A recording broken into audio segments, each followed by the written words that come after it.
Welcome back to Just in Our Minds. Today we're doing a solo podcast. We have my buddy and our producer here, Travis. He's going to be asking questions, and we're going to get into interesting, fun questions. We haven't gone over the questions yet, this is just going to be off the cuff. And what we're talking about is entrepreneurship. We're going to be talking about fighting. We're going to be talking about stuntman work, acting. So we're going to get into more of my psyche and leveling up for the solo podcast. So first question, what did chaos teach you that stability never could? Chaos taught me how to be resilient. There's a difference between street smarts and book smarts. So street smarts is something you're going to develop in the eye of chaos. For me, getting out, it's a double-edged sword. So if you learn to stay in the trauma response or in the fight or flight, you can burn the wick at both ends. You can end up with high cortisol levels and you're always thinking life's happening to you. So for me, it taught me how to be resilient and resourceful in a crazy amount of ways. But on the other side, you can also develop the parasympathetic state. You can have more faith in it. Helped build faith in myself too. But on the other side of things is the rest and digest and learning how to also become the cool, calm, and collected warrior in the garden, as I always talk about. So at what point did you realize that your upbringing wasn't quote unquote normal, and how did that shape your drive? So that actually helps shape my drive. So like when I realized it wasn't normal is probably like elementary school to middle school. I was what was known to a lot of family member or family friends, my neighbors, as like a quote unquote demon child. Or that's what my parents used to joke around and call me. So I was a bad kid. That's when I noticed that my family was different, was probably like leaning into middle school. I was in 7th grade. That's when I switched my friend groups from just family and friends to or family and like the neighborhood kids to hanging out with some of the more popular kids. And that's when I started noticing the differences. I was a little more feral, as you could say. Like I was a feral individual. We played a little harder. I was cussing at an early age, and I noticed there was a difference, and that was probably like the big difference there was going into like 7th grade, I would say. Do you think you became successful because of your past or in spite of it? I would say in spite of my past. My success though too, and like learning how to be completely genuine in myself. I'd say it's both, because a lot of people that come from, I guess, normal upbringings may not have as colorful of a story. And one of the reasons that a lot of people connect with me or are inspired by my story or look up to me in some ways, and trying to say that as least narcissistic and self-centered as possible, is because I have a very colorful past. I've worked 30 now with stunts and back into movies and modeling and stuff. I've worked, 38 jobs in 37 years. So it's a little bit of both for me. It's being able to level up, or I guess not level up is the term I look for. It's being the black sheep among, or like the wolf among sheep, or whatever you want to call that there. It's just an easy way to stand out, because I have a very different upbringing, being shot at, being stabbed, getting into a bunch of fights, having a time in my life where I was embarrassed that I didn't have a felony and I haven't gone to prison. Most people don't understand the psychology of, or what's the word I'm looking for here? It just, I guess it makes me more of an outlier. Like a lot of people don't understand the inner city mindset or the troubled past into success. What part of your younger self are you still trying to prove something to? The younger part of myself that I'm still trying to prove something to, I think, is I always grew up thinking I was going to die every year. I never felt worthy of success, and I never felt like I deserved it. But now, moving into my adulthood, it like fully, like the version of a man that I think is supposed to be there, is every day I wake up, I'm blessed. I used to have survivor's guilt because I was doing things that my friends and family members weren't doing. And now I know it's for me. And so the thing I remind my crying 5, 10-year-old self is that you deserve this and you built this. Everything that I got goosebumps saying that. Everything that I've created or God has helped me create and put me in the path in front of individuals for helping people, all those things are built and you built them and you deserve them. So I remind myself that every morning. If someone grew up the way you did, what's the one mindset shift that could change their trajectory? EQ, having emotional intelligence and learning that life happens for you if you let it.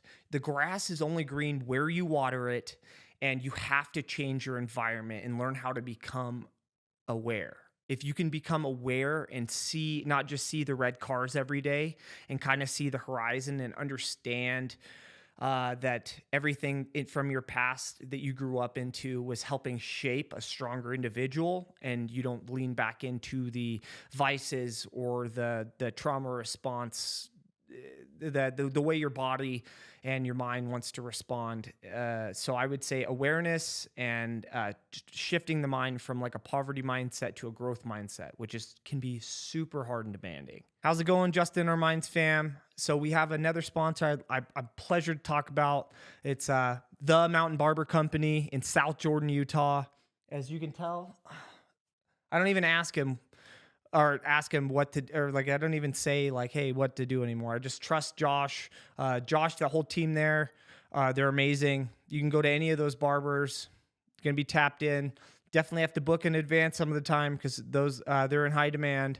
One of the best barber shops here in Utah. That's Mountain Barber Company in South Jordan, Utah. What does discipline look like on days you don't feel like being disciplined? Well, discipline kind of no, I'm just kidding. So it's doing the things that you don't want to do and making sure you have the awareness that we were just talking about to not procrastinate. Like we all have these things we do. So for me, first thing I do, wake up, I have electrolytes in the morning, I get right to the gym. Because if I have it midday or later in the day, there's a tendency that you're going to stack a bunch of bullshit in between that we call excuses and you don't get it done. So doing the hard things first and finding reasons to enjoy them and to do them instead of leaning away from them. Like for me, so for editing videos or building online programs, sometimes I'll catch myself doing the 10 other things that I had to do all week, and instead I'll try to do something like that in between. So it's just pulling out the excuses and having awareness of what those triggers are and what those different hurdles that we create for ourselves or stack up. So it's just making sure to get the hard stuff done and doing it without motivation. So dopamine is great when you have it, but a lot of the time to get to the next level, you just have to grind through it. You just have to develop the grit to get all the things done necessary, and then give the little monkey in your mind a cookie and keep moving forward. What's harder, winning a fight or winning your mind on a bad day? Depends who I'm fighting. I will say it's interesting. So anytime I've had a fight or there's always an anticipation beforehand. So I think they could be one and the same because your mind gets the best of you before a fight. I will say there's other things that go into that. So with a fight's over in it can be anywhere from 3 minutes to 25 minutes and a fight's over. The anticipation for weigh-ins and prepping for a fight, that can be brutal, but that goes back into the mindset. So I would say the harder fight's definitely going to be in here. Have you ever hit a point where you questioned everything, and what pulled you out of that? If so? It's every day in the evening. I question everything. Unfortunately, but fortunately, I'm an overanalyzer. Once again, it's trauma response from when I was younger, survival mode. But what this help actually does is being able to learn how to navigate your own psyche. I've been an overthinker, and a lot of that has to do with being in survival mode and having to learn how to feel safe. Questioning things aren't, in our day and age, they're more accepted, but growing up in a culture of like teaching you how to talk and walk and then telling you to shut up and sit down, questions aren't always the best thing. I've always had a problem with authority, even my own. So I overly question some things. But I would say what's gotten me out of questioning everything is sometimes just to do things and not knowing that you don't have to be perfect. The main thing to do, or the main thing people have problem with doing is they wait for the perfect day, they wait for the perfect time, and things never actually get done. Like there's memes and there's different like vision or pictures and things like that you could look at that show like the staging of a life, and they get old, and it shows a skeleton at the beginning from a baby. And I always think of that. It's like it looks at the perfect time to start. So what helped get me out of overthinking is just to do something. Like what Josh Libb was here. You just got to step to the cliff and jump off and do the canyon rope swing. You just got to do the thing. Worst comes to worst is you fail and you realize you're still alive and you didn't get shot in the neck, or you didn't you didn't get chased by that imaginary lion like you thought was going to grab you and hold you down. So doing the reps and just making sure you're doing some of those things, you slowly stop overanalyzing the situation, because your mind can be one of your worst enemies and your harshest critic. How do you separate confidence from ego when you're operating at a high level? I don't know if mine's the best. There's a high volume of self-deprecation. Sometimes it's to water yourself down to make you accepted in society. So for me, if I catch myself talking about myself as I'm doing a solo podcast talking about myself, I try to navigate some level of humbleness. Like, would say with like jujitsu and different aspects for fighting, there's always going to be a pecking order. And if you're the best person in the room, you could be in the wrong room. But I would say you got to ask yourself the why of why you're doing it. If you're doing something for the greater good of humanity, or doing something for the greater good of yourself, rather than just like feeding into the materialism or feeding into like what you look like or the validation. So if you're doing something for the sake of it being the hardest thing you're doing, to level you up to get to your goal, I think that's different than doing something for the validation of whatever it is.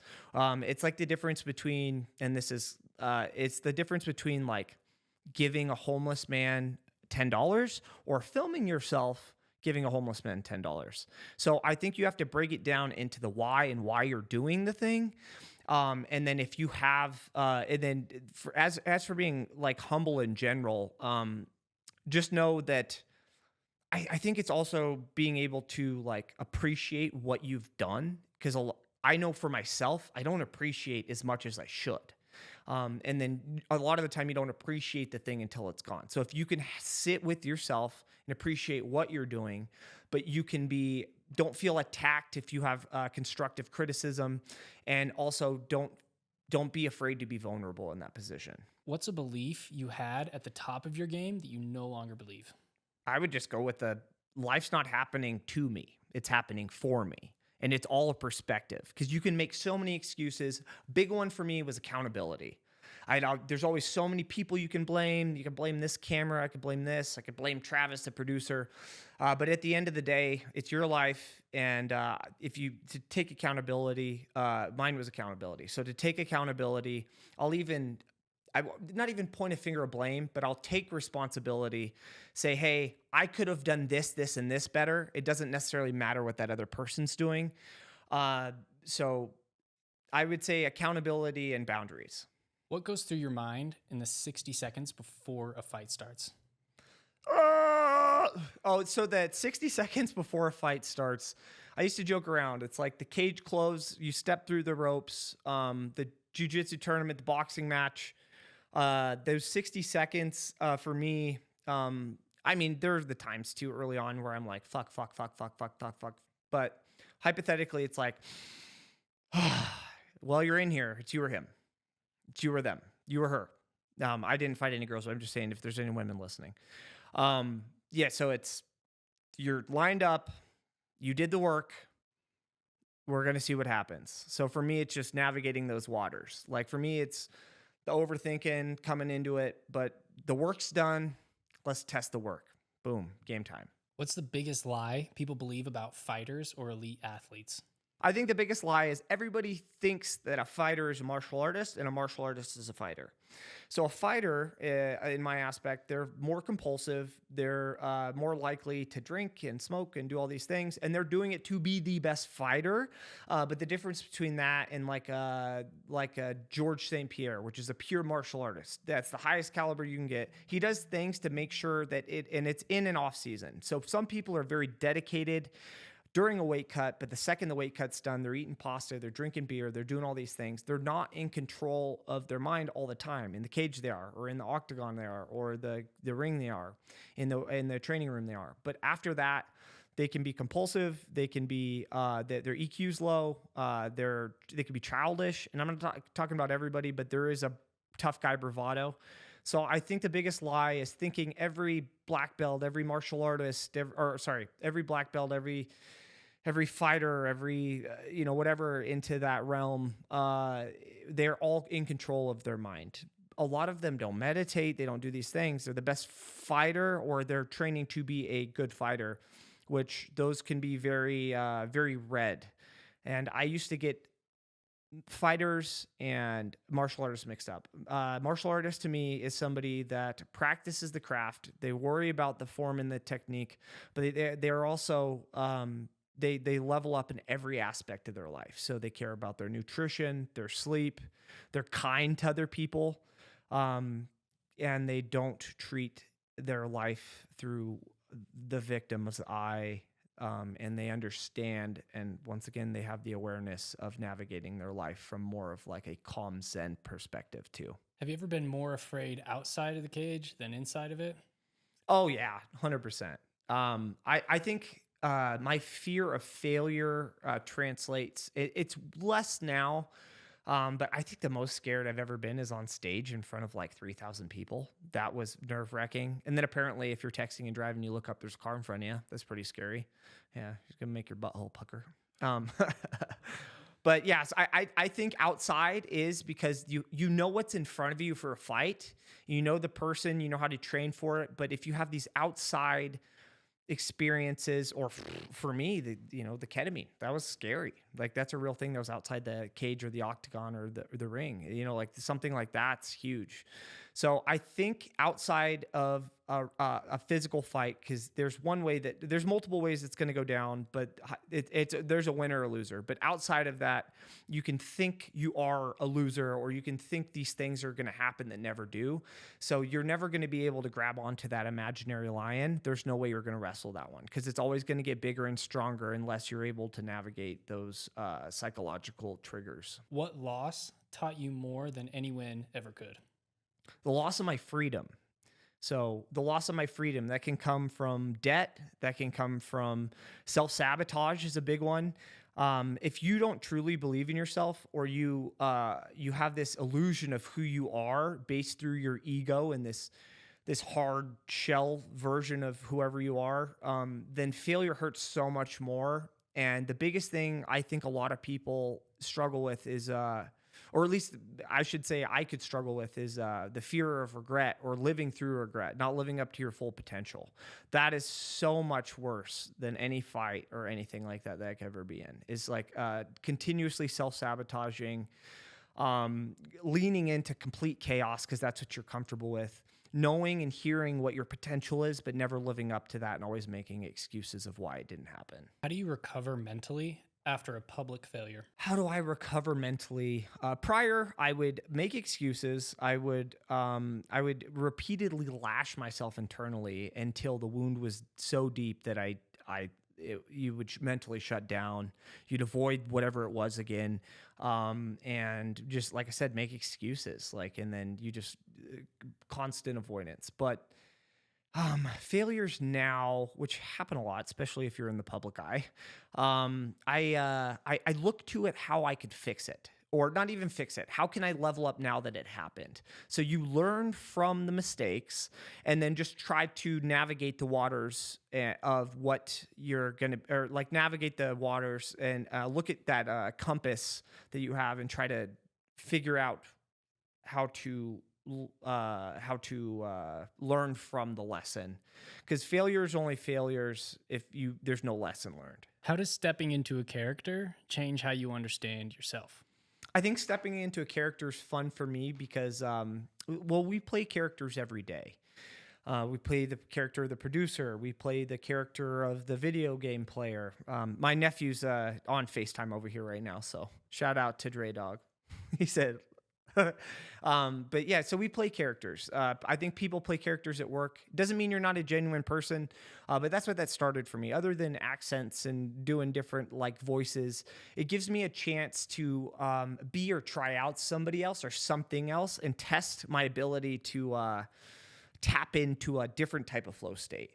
So even podcasting, like it's easy to play a character on Channel 5 News. Like there's these things that you don't realize you're even doing sometimes. But you might play a different character while you're at church. You might play a different character while you're at home with the kids. You might play a different character, like I said, while you're at work or at the MMA gym or the gym. And I think being able to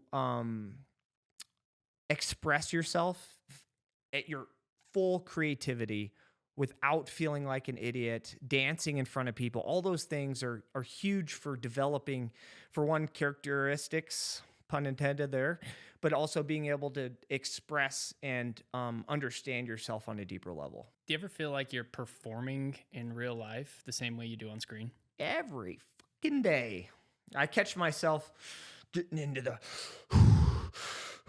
bravado. Sometimes I'll catch myself breathing hard at the gym, and I was like, "Bro, why are you breathing hard? There theatrics here. You just got to tap in." So like to tap into the monster or the nice gentle person or whoever that is, like to put on the smile even though you're not the happiest version of yourself. I think there are those realms that we fall into. Okay, what role or moment forced you to confront something real about yourself? What role or moment? Getting back into acting and getting back into modeling and all these things in front, like having to look, especially with stunts and these different things now, because it's a new paradigm for me. It's like not looking down at what I'm going to trip on was a whole different thing in my head. Because talk about ego, I was like, I could trip. I've tripped over lots of stuff. I could handle this. And then having my buddy Chris, which was on a podcast before, I think it was episode 55. But anyways, it's having like being slapped in the face with reality. Me going to run and trip over cue point and realizing that I don't realize I'm looking down at the thing. You got to make it natural. So for me, I was falling and I didn't realize that I'd catch myself. So to fall natural, it's a whole different thing. So to be on camera and to be able to feel comfortable and learn how to embody what a director wants is very uncomfortable. Or to act and be a certain person when you got, right now we have 4 cameras and having other people in there, or having like a bunch of extras or eyes on you, and then having somebody like my buddy Chris, which is he's a stuntman coordinator, having him like make sure it has to be perfect.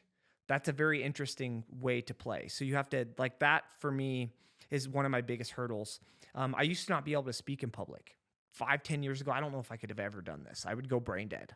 And if I'm low on sleep, I tend to do it like you'll catch myself in there. So I think for that, it's just like being able to find that, like that, the zen through the moment and just like tapping in.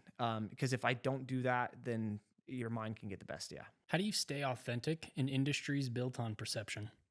I think through networking, and all these things, it's don't get wrapped up in who everybody wants you to be.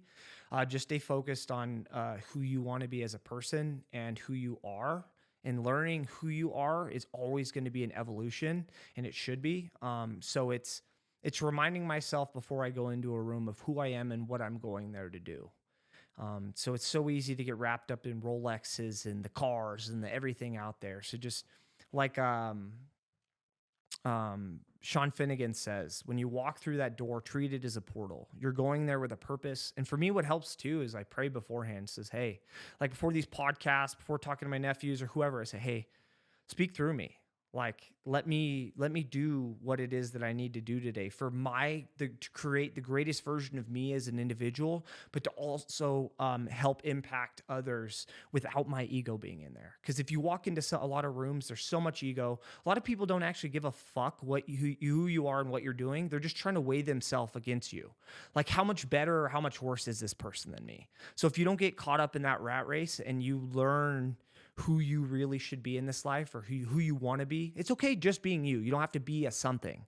But if you can start navigating yourself and see why or what you're doing and what's the reason for it, whether it's validation or to impress an individual or whatever that is. If you can get out of that realm and completely be yourself, it just feels better. To be natural is to either give yourself the goals to go dance or sing in public or do a karaoke or do a podcast or whatever that is. Just learn how to check the boxes and just tap back in with yourself and try to listen to the voice of what's the ego and what's your heart-centered individual version of yourself. That's the in-between sound. Yeah. Okay, that flows right into our next one. What separates someone who, quote unquote, knows people from someone who actually builds powerful relationships? Talking and listening. I think a big one is learning who people are and not having not having an agenda to dish out on people. Even myself with Travis today, he was talking and then my freaking autistic ass tries to like cut him off because I have something to say. And I think if more people, and I learned this from Sean Finnegan, from some of my close friends, they can get people to open up and feel so much more vulnerable because they don't have an agenda and they're not going there. That's one of the worst things I did with networking is going there with an agenda to try to sell people. And I hated it. If I can go somewhere and I can just be myself and listen, if you can learn to listen instead of always pushing whatever it is you're trying to force people to listen to, you're going to have a lot deeper friendships. People don't remember who you are. They remember how you make them feel. So if you can learn how to listen more and learn how to tap into the room and read the room, you're going to have a way greater, just a greater life, deeper friendships, more meaningful, and you won't have just this ego in the way. There won't be this glass wall between you and a conversation with an individual because they actually see you care. What's like one of the biggest mistakes you see high performers make when trying to network? Well, I think I just said it, but one of the biggest things is I think people try to be too flashy, but they like I said, they compare.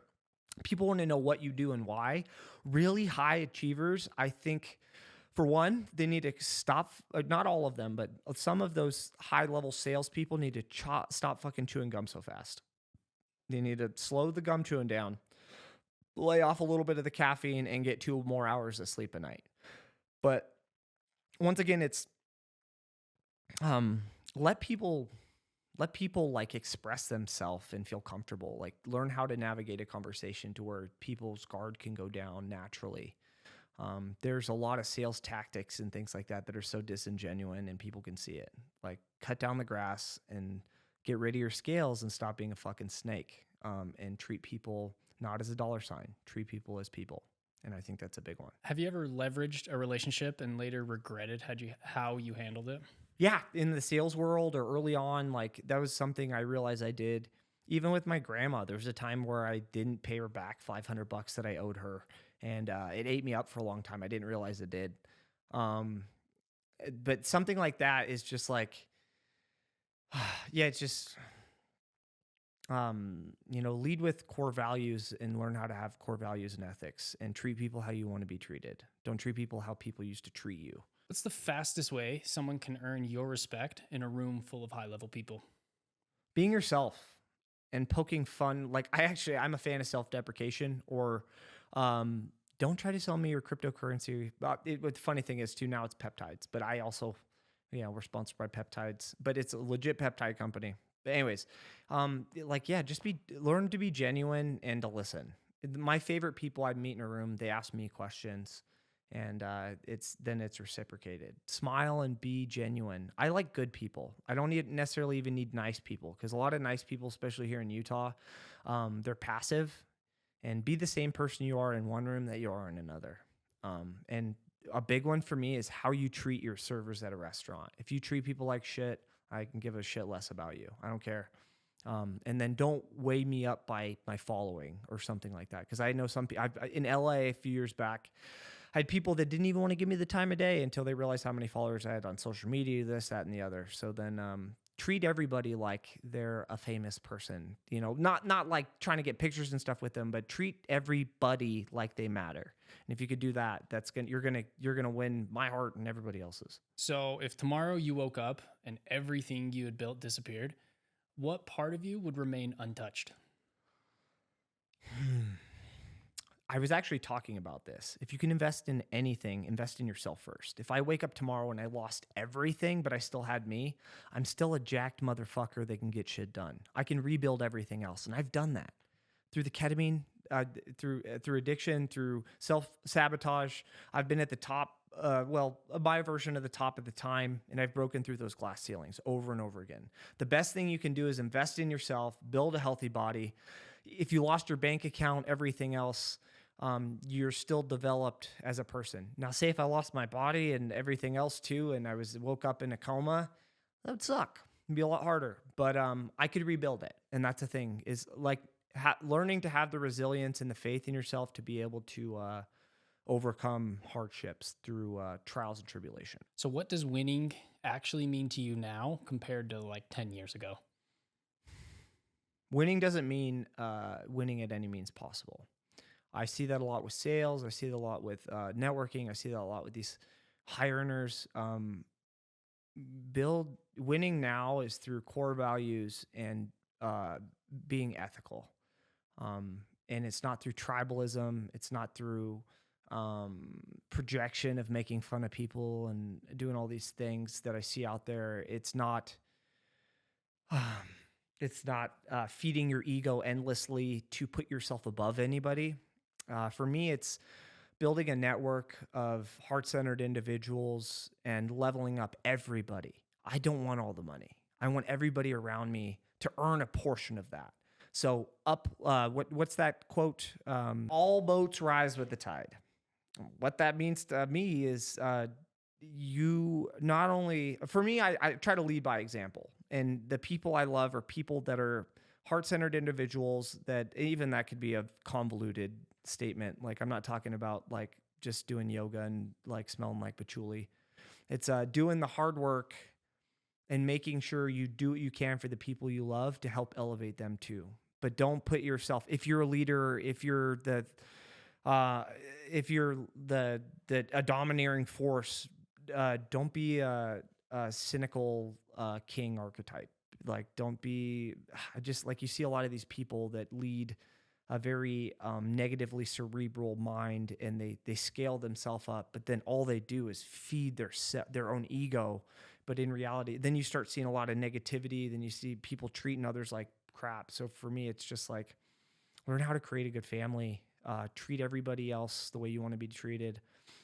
With social media and stuff, I have people that have never shared my stuff, but I'll still share their stuff, because that's how I want to be treated. That's how I want to show my love. And learn how to also learn how to navigate love languages. That works out great with friendships and relationships too. You don't always have to be a gift giver.